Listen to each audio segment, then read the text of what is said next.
Bien, pues hoy contamos con la participación en nuestro programa para iniciar prácticamente este año 2015 de Ángel Laborda, es director de Estadística y Coyuntura de Funcas, la Fundación de las Cajas de Ahorro, y ya ha participado con nosotros en varios de nuestros programas, sobre todo para hablar de coyuntura, de economía y de economía española fundamentalmente.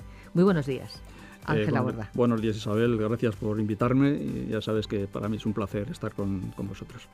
Ángel Laborda, si partimos de las previsiones que hicieron en Funcas sobre el comportamiento de la economía española en 2014, ¿qué ha ocurrido realmente ahora que estamos cerrando? Bueno, hemos cerrado, estamos empezando 2015. ¿Ha habido sorpresas finales en este 2014?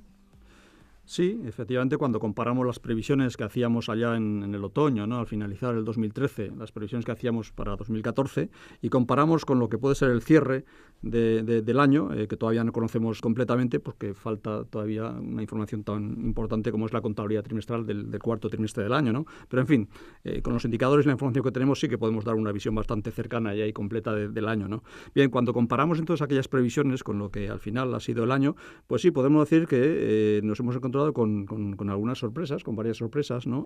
Y afortunadamente, después de tantos años de crisis, después de tantos sufrimientos, destrozos y de todo tipo, podemos decir que este año las sorpresas han sido más bien casi todas, no todas, claro, nunca, pero casi todas han sido positivas. Por ejemplo, voy a dar solo 2 o 3 datos, ¿no?, para concretar esto que estoy diciendo, ¿no? Empezando por el crecimiento del PIB, ¿no? Allá en otoño, como digo, del 2013, en Funcas pensábamos que el PIB iba a crecer un 1%. Éramos de los más optimistas, el consenso hablaba de un 0,8, el gobierno de un 0,7, en fin, décima más, décima menos. Al final el crecimiento va a estar en torno al 1,4%. O sea que, bueno, 4 décimas, cuando los crecimientos son tan bajos y sobre todo cuando estamos arrancando, pues no es muy importante 4 décimas, pero sí que es bastante significativo y en todo caso la desviación ha sido positiva, ¿no? Ahora bien, más que la sorpresa en el crecimiento del PIB mismo, la sorpresa más ha venido en la composición de este crecimiento, es decir, sobre qué base se ha producido este despegue, esta recuperación, este inicio de recuperación de la economía española, ¿no? Y es que, hace un año pensábamos que la demanda interna española iba a seguir deprimida, iba a seguir cayendo, a menor ritmo, ya bastante menor ritmo que los años anteriores, es verdad, y que iba a ser el motor de la demanda externa, de las exportaciones netas, el que iba a provocar fundamentalmente este crecimiento, este despegue del PIB, ¿no? La sorpresa ha sido que ha sido justamente al revés. Vimos más o menos rápido, antes de lo previsto, cómo repuntaba el consumo de los hogares, no así todavía el consumo público, pero sí el consumo de los hogares, y cómo repuntaba una variable clave, que es la inversión productiva de las empresas, lo cual dio muy buena señal desde el principio, porque obviamente cuando las empresas empiezan a invertir es porque ven el horizonte de otra manera, ¿no? Si no invertirían, ¿no? Esto nos sorprendió, porque pensábamos que no era el momento todavía ni del consumo ni de la inversión productiva. ¿Y qué señales han podido ver los ciudadanos, los hogares y las empresas para este cambio de actitud? Pues en primer lugar habría que echar un poco mano de la teoría económica y fundamentalmente de la teoría del ciclo económico, ¿no?, para ver un poco la dinámica del ciclo y ahí explica mucho de lo que está ocurriendo, ¿no?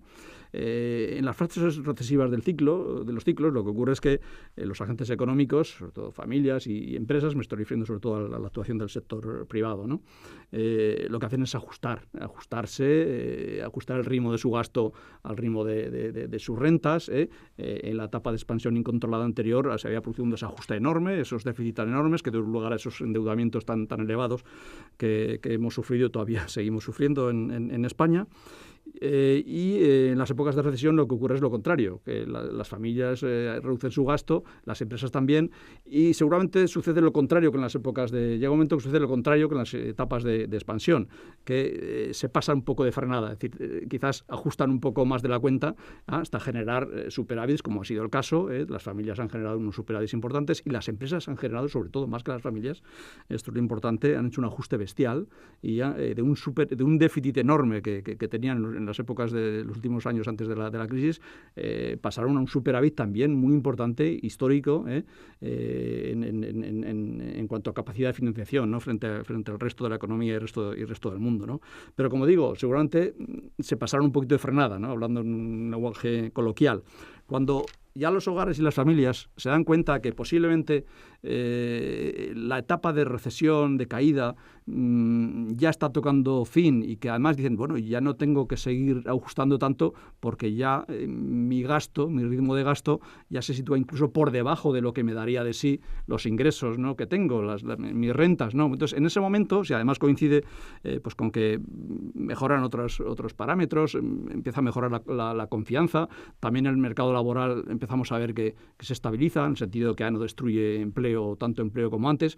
Todo eso contribuye a un poco a cambiar las perspectivas, ¿no? del clima de los consumidores y de los proveedores, y entonces empiezan ya primero a no ajustar más, a no caer el consumo y la inversión, y luego poco a poco van incluso aumentándolo, ¿no? Primero al ritmo que lo permiten sus rentas y luego incluso más. Y efectivamente esto es lo que ha ocurrido en este año 2014, que incluso más, incluso el consumo ha crecido por encima de lo que crecía la renta disponible, incluso la inversión en equipo ha crecido por encima de lo que crecían los beneficios de las rentas de las empresas, ¿no? Ángel Laborda, de este balance del 2014, ¿cuáles son los datos o indicadores? Hemos hablado de los que más han sorprendido, pero de una forma resumida, y lógicamente no tenemos mucho más tiempo, ¿cuáles serían los indicadores más destacados, más significativos que podemos valorar y resumir en esta entrevista?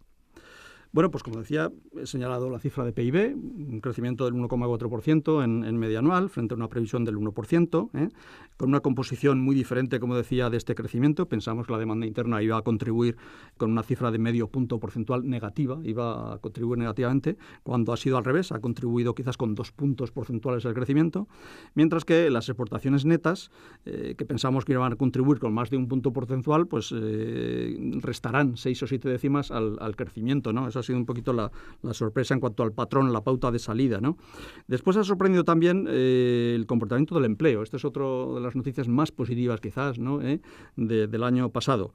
Pensábamos, porque así es más o menos el patrón que se observa en todas las recesiones, que tardaríamos como 3 o 4 trimestres desde que empezara a recuperarse el PIB a ver la recuperación del empleo, ¿no? Pues no, fue casi instantánea. Solo tardó un trimestre después de que empezó a recuperarse el PIB, y vimos también cómo se empezaba a recuperar el empleo, ¿no?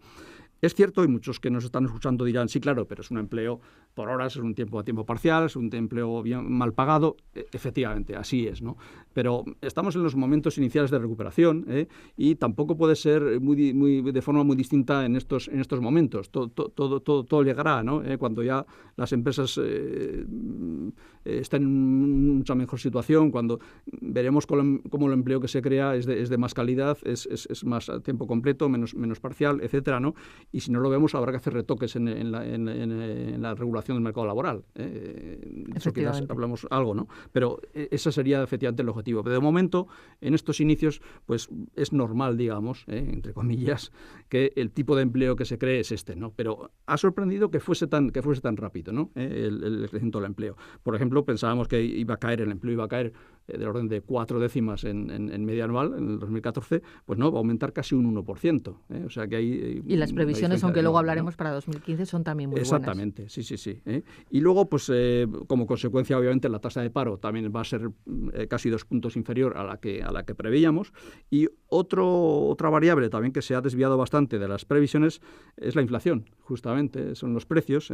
Pensábamos que la inflación iba a estar situada en torno a 1 punto porcentual en media anual en este año 2014, pues al final habrá sido menos 0,1, menos 0,2 puntos negativa, ¿no? Esto, por cierto, si me permites introducir aquí, hablar de este tema de la inflación, de la deflación. Por supuesto, ¿no? Sí, era una de las preguntas previstas. ¿Qué pasa con la deflación y cuáles son sus riesgos? Al mencionar esta tasa negativa de inflación, ¿no? Para el conjunto de 2014, que fue, como digo, 1 o 2 décimas en media anual, pero en diciembre, según el dato avanzado por línea, ha sido menos 1,1% la tasa interanual, o sea, mucho más, ¿no?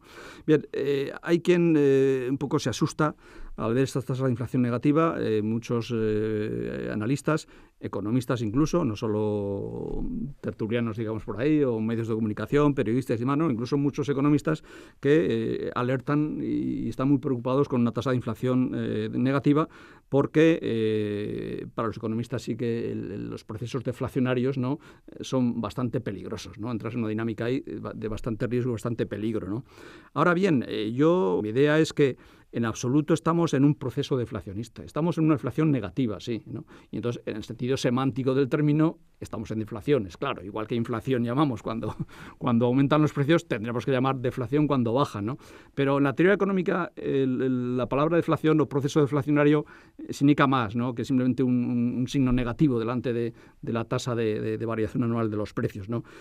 Un proceso deflacionista significa que los agentes económicos incorporan en sus expectativas que los precios van a seguir cayendo, y que los márgenes empresariales van a seguir cayendo, y que los salarios van a seguir cayendo, y por tanto todo esto retrae a los consumidores, a las empresas que invierten, a todos los agentes, retrae de gastar, de invertir, porque ni ven beneficios a medio plazo, los consumidores ven que pueden comprar más barato en el futuro para que comprar ahora, etcétera, y eso nos hace entrar en una dinámica, ¿no?, que se llama proceso deflacionista negativa, en lo cual disminuye el consumo, disminuye la inversión, disminuye el PIB, disminuye el empleo y así sucesivamente, ¿no? Pero no estamos en absoluto en este proceso. Estamos, en cambio, como usted dice, estamos todo lo contrario. En inflación negativa. Estamos en inflación negativa, pero que tiene unas consecuencias, en vez de negativas, del proceso que he comentado antes, al revés, positivas.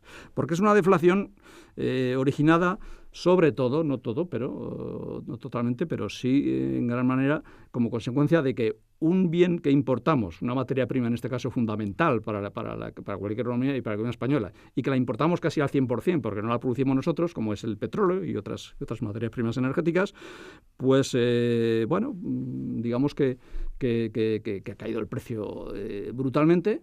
Es como un regalo que nos dan, ¿no?, los productores del petróleo, y esto es lo que efectivamente se visualiza en primer lugar en la caída de los precios, pero cuidado, esto lo que supone es una ganancia de poder adquisitivo enorme para los consumidores y para las empresas españolas, porque esto nos permite ahorrar en el gasto de energía, y eso que nos ahorramos en el gasto de energía lo podemos dedicar a consumir otros bienes y servicios. Las empresas reducen sus costes, aumentan sus márgenes seguramente, pueden cogerse dinero y aumentar sus inversiones o reducir deuda, que tampoco estaría mal en estos momentos, ¿no? Con lo cual no se pone en marcha un proceso deflacionista, de caída del gasto, sino todo lo contrario, de aumento, ¿no? Y estamos viendo efectivamente cómo aumenta el consumo, cómo aumenta la inversión, cómo aumenta el PIB, todo lo contrario de lo que significa un proceso deflacionista. Por tanto, yo no tengo ningún miedo a esto de la deflación, en términos semánticos, sino todo lo contrario. Creo que es un regalo enorme, un maná, que nos han traído un regalo nos han traído los Reyes, ¿no?, ahora que estamos cerca de los Reyes, y que va a ser muy positivo para la economía española. Estamos hablando de 2014, pero estamos ya prácticamente hablando de 2015. Estos factores que han propiciado el crecimiento en el año anterior o en los trimestres anteriores van a seguir siendo los mismos para 2015. Aunque creo recordar que Funcas ya ha hecho una revisión al alza de las estimaciones que tenía para este año 2015. Sí, efectivamente, hace un mes aproximadamente que revisamos nuestras previsiones, subimos al alza, ¿no? Y a algunos incluso les sorprendió porque quizás después del verano se creó un ambiente de que más bien se veían las cosas en Europa, pero no solo en Europa, sino también en el mundo en general, países emergentes, con la excepción de Estados Unidos, que funciona muy bien, marcha muy bien, ¿no? Se creó un ambiente de que las cosas estaban enfriando, la economía estaba enfriando, sobre todo en Europa, y esto evidentemente se iba también a repercutir negativamente sobre la economía española, ¿no? Y efectivamente algunos indicadores que estábamos observando, después del verano, pues parece que apuntaban a eso, ¿no? Sin embargo, posteriormente, esto duró septiembre, octubre, luego posteriormente vimos cómo, primero, la economía, al menos la española, no se enfriaba o no se contagiaba, ¿no?, de este enfriamiento europeo y de países emergentes, sino que al revés, seguía creciendo. Incluso cabe esperar que en el cuarto trimestre el ritmo de crecimiento del PIB, que fue 0,5 en el tercer trimestre y 0,5 también tasa trimestral, ¿no?, en el tercer trimestre incluso puede acelerarse y alcanzar un 0,6 en el cuarto, ¿no? Por lo tanto, la economía española no se ha enfriado al final, en la recta final del año, ¿no? Pero sobre todo, aparte de ver esto, que no se cumplían este cierto riesgo de un enfriamiento, vimos que empezaban a aparecer poner ciertos factores en escena que al revés iban a suponer un impulso y bastante fuerte, que además conforme pasan los días y las semanas vemos que se van confirmando. Que se va confirmando y además se acentúa mucho más, ¿no? Que pueden dar un impulso, como digo, muy fuerte a la economía española. ¿Qué factores serían estos? En el próximo año, ¿no? Pues empezando, ya hemos hablado del petróleo, ¿no? Claro, es difícil saber, muy difícil. Cualquier previsión que en estos momentos oigamos por ahí de que si va a caer a $40, unos dicen que va a caer hasta $40, podría ser perfectamente que podría caer hasta $40 el barril, ¿no? Otros dicen al revés, que bueno, podría estar precios bajos, pero que a mediados de este año ya o al finales estarían en 60, repuntará 60, otra 70. Vez, ¿no? Es decir, se puede hacer cualquier previsión, es muy complicado. Nosotros, los analistas en general, Funcas, lo que hacemos es cuando hay tanta incertidumbre, hacemos una hipótesis de trabajo. Una hipótesis de trabajo. Bueno, pues haciendo la hipótesis de que el precio medio para este año fuese pues, el que tenemos ahora, que ronda los $50 el barril, ¿no? Esto significaría la mitad de lo que nos costó el barril en el año 2014, que fue más o menos en torno a $100 de media anual en 2014, sería como la mitad, sería rebajar el precio a la mitad. En euros quizá fuese algo menos de la mitad la reducción, ¿no? Porque el euro se está depreciando frente al dólar, ¿no? También cabe pensar que se va a seguir depreciando, ¿no? De tal forma que podemos dejar ese 50%, esa mitad en que se puede rebajar el precio, podemos dejarlo en un 40% en euros, ¿no? Repito, si continúan los precios al nivel actual, ¿no? Pues bien, un 40% de precio menos, y teniendo en cuenta que nos gastamos en España unos 40.000 millones de euros al año en hidrocarburos, en importación de hidrocarburos, pues 4 por 4, 16, serían unos 16.000 millones de euros que nos íbamos a ahorrar. España se iba a ahorrar en su factura energética. Esto es un 1,5% del PIB, es mucho dinero, ¿no? Esto, por supuesto, va a dar de sí a que, como decía antes, los consumidores tengamos más renta disponible para gastar en otros bienes y servicios, las empresas mejoren sus beneficios y su rentabilidad, todos los agentes económicos se van a beneficiar enormemente de esto, ¿no? Y eso va a significar un impulso importante. Esto puede suponer un aumento del PIB en España del orden de al menos como de un punto porcentual, a medio plazo. No hablo de que en los próximos trimestres o de un año, pero a medio plazo, ¿no? Un aumento de al menos un 1 o algo más de un punto porcentual. Repito, sí, se mantienen los precios durante también a medio plazo a este nivel, que es posible incluso que no. Y esa bueno, depreciación, ¿no? del euro frente al dólar que nos comenta, ¿también es un factor a tener en cuenta? Sí. Por un lado tiene algún aspecto negativo, pues que nos van a costar algo más caros los productos que importamos, es cierto, pero con una inflación tan baja, como hemos comentado antes, tampoco esto debe importarnos mucho, pero va a tener un efecto positivo sobre las exportaciones, ¿no? España ha ido aumentando su cuota de mercado fuera de Europa, en mercados en los que se comercia mucho más en dólares y no tanto en euros o en otra moneda, y por tanto una depreciación del euro de nuestra moneda frente al dólar evidentemente mejora la competitividad y va también a ayudar a los exportadores. Otro factor, por tanto, positivo de impulso sobre la economía española, ¿no? ¿Qué otros factores han Tenemos visto? Además, esto ya lo conocíamos hace tiempo, no es nuevo, pero hay que tenerlo en cuenta también, las rebajas fiscales que ha hecho el gobierno, ¿no? El propio Ministerio de Hacienda calcula que las familias españolas se van a ahorrar este año del orden de 3.400 millones de dólares en impuesto de la renta. Pues esto también es un buen pellizco que van a coger las familias. Supone aumentar como 0,4% la renta disponible de las familias, que seguramente depende cómo destinen este 0,4 de aumento. Si a consumo o ahorro, pues bueno, podríamos ver pero si se mantuviesen las pautas, ¿no? Si no cambiasen mucho las pautas entre lo que destinan al consumo y ahorro, pues veríamos como el consumo se aumenta también un 0,4%, y eso obviamente, pues otra vez estamos hablando de que eso supondría un aumento de la producción, del PIB, del empleo, etcétera, ¿no? Tenemos algún factor más que hay que tener en cuenta, ¿no? Por ejemplo, algo otra sorpresa de la que no hablé al principio del año pasado, y es que estamos viendo cómo el sector de la construcción, tanto en su componente o en el segmento de construcción no residencial, como también incluso el residencial, empieza ya a crecer. Y esto también está sucediendo como un año al menos de antelación respecto a lo que habíamos previsto, ¿no? Entonces, esto es un factor doméstico que no tiene nada que ver con factores internacionales o tipos de cambio, la actuación del Banco Central Europeo, me refería, etcétera, etcétera, sino que es algo doméstico, pero que es muy importante, porque obviamente el sector de la construcción ha estado destruyendo y destruyendo empleo, ¿no? Y ahora, bueno, parece que se estabiliza y empieza a crear empleo. Vemos cómo empieza a crear empleo ya el sector de la construcción, ¿no? Luego, otro factor positivo a tener en cuenta, ¿no? Y por último, por no extenderme mucho, perdón. No se preocupe. La política fiscal. Ya he hablado la política fiscal desde el punto de vista de los ingresos, ¿no? Esta rebaja fiscal, pero también incluso desde el punto de vista del gasto público. Yo creo que sí, mucho tiene que ver que sea un año electoral con ello, ¿no? Vamos a ver, estamos viendo ya, no es que vamos a ver, estamos viendo ya cómo la política de gasto público empieza a estirarse algo, ¿no? Se acabó seguramente ya, se acabó la época de los recortes, de los ajustes. Cuidado, se acabó, digo, no debería acabarse, ¿eh? Estamos todavía en un nivel de déficit público bastante elevado que hay que reducir, pero digamos se acabó en el sentido de que como hay elecciones, pues seguramente las administraciones públicas, corporaciones locales, autonomías fundamentalmente, pues van a estirarse algo más con su gasto, ¿eh?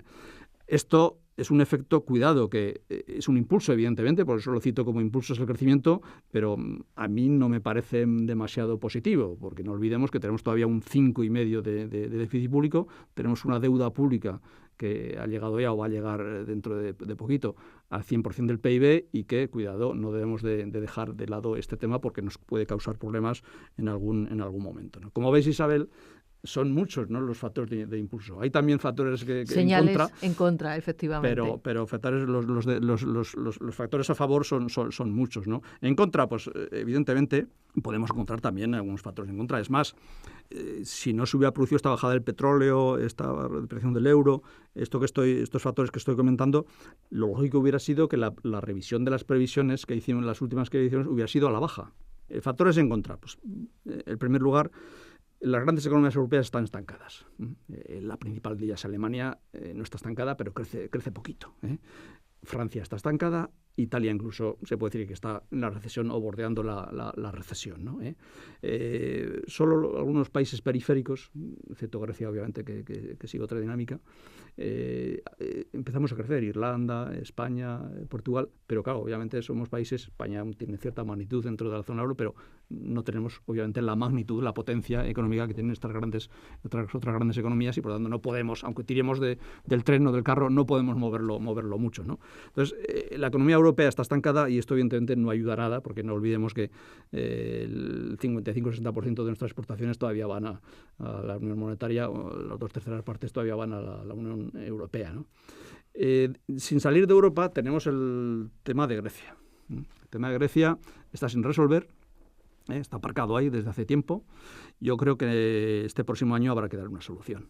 Además, pues aprovechando que hay dentro de unos días, unas semanas, elecciones en Grecia, a ver qué pasa. El nuevo gobierno, del signo que sea, no estoy ahora presuponiendo nada, va a tener que sentarse con sus socios europeos y decir, vamos a ver cómo solucionamos esto, qué solución le damos a una deuda que es insostenible, una deuda pública griega, cómo hacemos para reanimar la economía griega, cómo hacemos para que su sistema financiero y bancario no se hunda, porque el problema, como digo, está aparcado pero no está resuelto, ¿no? En este proceso de ver cómo se resuelve lo de Grecia pueden surgir problemas, ¿no?, y sobresaltos y volver otra vez pues, a lo que ya conocemos muy bien, de volatilidad, problemas en los mercados financieros que obviamente nos iban a afectar, nos íbamos a contagiar obviamente. Ahora hay que decir que afortunadamente la situación de la economía española, del sector financiero español, no es ahora la misma, ni de Irlanda ni de Portugal, es decir, los países periféricos en general, pero todo España, que estamos hablando de España, no es la misma que en el año 2010, 2011, cuando estalla la crisis de la deuda soberana, ¿no? Nuestro sistema bancario está mucho más fuerte, la economía en general está mucho más fuerte. Nos esperan sustos y por tanto, de nuevo. Aunque pasáramos un periodo de turbulencias, incluso graves, importantes, no cabe pensar que sufriéramos, ¿no?, la restricción financiera y los problemas que tuvimos estos años de atrás, ¿no? Pero puede ser un problema importante, ¿no? Otro factor en contra también es, ya fuera de Europa, los países emergentes, muchos de ellos están enfrentándose a problemas pero realmente importantes, graves. Tengo en la cabeza ahora, por ejemplo, Brasil, una gran economía emergente de América Latina y un mercado muy importante para España. tiene problemas de todo tipo, coyuntural, estructural, su economía está prácticamente estancada y así hay muchos países emergentes. La retirada de liquidez que está llevando, o va a empezar, más que está llevando, todavía no ha empezado a hacerlo, la Reserva Federal, esto puede crear problemas, ya lo está creando. Solo el pensar en ello ya está creando problemas, muchos problemas en muchos mercados de estos. Otros tienen graves desequilibrios que tienen que corregir, otros, la caída de los precios de las materias primas del petróleo les va a afectar muy negativamente a ellos. En este caso, claro. Y por tanto, estos mercados que para España, digo, pues han cobrado una importancia mayor que antes porque no hemos diversificado nuestras exportaciones, pues obviamente la demanda de estos se va a resentir y por ese lado pues vamos a tener problemas, ¿no? Y luego, por terminar, otro problema doméstico ya, es un año de elecciones, es un año que parece que el panorama electoral, el reparto del poder del espacio político está cambiando en España. No sabemos cómo eso se va a producir. No digo que sea malo que gane una fuerza política a otra. Yo me estoy refiriendo sobre todo a que esto genere inestabilidad política. Es decir, que la gobernabilidad del país se haga difícil y, por tanto, esto otra vez haga que los inversores internacionales y demás y los mercados pues nos miren con más desconfianza, con más problemas y por ahí nos pudieran venir. Es un riesgo. No hablo de que vaya a ocurrir nada, esperemos que no, pero es otro, hablando de riesgos, ¿no? Y de factores que quizás puedan jugar en contra, pues también habría que hablar de esto, ¿no? Quizás hemos hecho muchos esfuerzos, hemos hecho los deberes en parte bien, estamos viendo unos resultados positivos, pero según Ángel Laborda, ¿con qué tenemos que tener cuidado? ¿Cuáles serían las reformas pendientes, más que reformas, los deberes pendientes a los que no hay que quitar la vista en este momento? Sí, efectivamente. La pregunta es muy indicada, Isabel, por una razón. Y es que quizás en el 2015 lo que se va a producir es una especie de fogonazo, ¿no? De muchos impulsos sobre la economía española, muchos de ellos externos y transitorios, y algunos incluso reversibles. Es decir, el precio del petróleo estamos viendo cómo baja, pero puede que en este mismo año 2015 o en el 2016 le veamos subir de nuevo, ¿no? Con lo cual, es decir que rebajas fiscales no va a haber todos los años.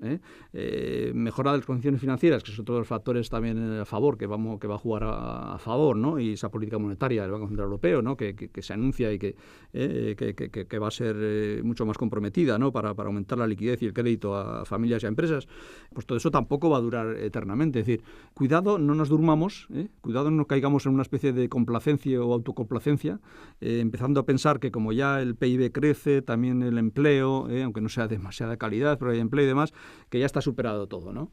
Y realmente no está superado. La crisis, una cosa es que ha empezado la recuperación, otra cosa es que en ese año 2015, debido a estos estímulos, muchos de ellos transitorios y externos, veamos cómo aumenta el PIB más de lo que pensábamos, etcétera, etcétera. Pero otra cosa es que digamos que se ha superado la crisis. No se ha superado la crisis. Tenemos unos niveles de endeudamiento, como del orden de 12 o 14 puntos de PIB superiores, tanto en familias como en sociedades no financieras, superiores todavía a la media de la zona del euro. Esto hay que reducirlo a niveles más sostenibles. Es lo que se llama el proceso de desapalancamiento, ¿no? O desendeudamiento, ¿no? Para desendeudarse y desapalancarse es necesario moderar el ritmo de gasto, seguir ahorrando y seguir devolviendo deuda. Es una especie de freno, ¿no? Como de losa que tenemos ahí encima y que impide que el gasto de las familias y de las empresas pues no pueda ser todo lo boyante, todo lo fuerte que sería en otros momentos, ¿no? Por lo tanto, no nos lancemos a pensar que esto está superado, no nos lancemos a pensar que venga a consumir otra vez, no como locos, pero bueno, a consumir alegremente, y volvamos a parar o paremos este proceso de endeudamiento cuando está inconcluso, ¿no? el proceso, ¿no? O sea, que cuidado. El sector público, hablado del endeudamiento del sector privado, pues el sector público, la deuda está subiendo rampantemente y ya llegando a unos niveles, como dije antes, del 100% del PIB, entramos ya en terrenos un poco también peligrosos, ¿no? Hay que, por tanto, queda por hacer el ajuste de las cuentas del sector público, ¿no? Y el año que viene pues se va a hacer poco ajuste porque, como dije antes, el gasto público va a alegrarse otra vez y va a haber una rebaja fiscal, etcétera, ¿no? Y luego quedan muchas reformas todavía por hacer, muchas reformas. Si cogemos cada año el gobierno lo hacen todos los países de la Unión Europea, el Plan Nacional de Reformas, ¿no? Bueno, pues ahí tenemos un documento de 250 páginas. Si cogemos ese documento veremos la cantidad de tareas y de reformas que todavía hay que hacer en esta economía, ¿no? Y se han hecho muy pocas, aunque parece que se han hecho muchas en esta última legislatura, pues se han hecho pocas, quedan muchas por hacer, ¿no? Luego, yo creo que ahí es donde debemos de estar mirando, los españoles, pero sobre todo los gobernantes, los gobiernos. Ya sé que es difícil, es peligroso, en un año electoral los gobiernos, los gobernantes, los dirigentes no están ya para mirar a hacer reformas, sobre todo si les puede perjudicar, ¿no? en sus campañas electorales, pero este para mí es el problema, que puede ser un año perdido en este ámbito, ¿no? De los ajustes y de las reformas. Y podemos caer, como decía antes, en una especie de dormirnos un poco, ¿no? Caer en la autocomplacencia pensando que está todo hecho y no lo está. Si cayéramos en la trampa esta, el año que viene no por ello dejaría de ser bueno, ¿no? Buenas previsiones, buen crecimiento económico, del empleo, etcétera.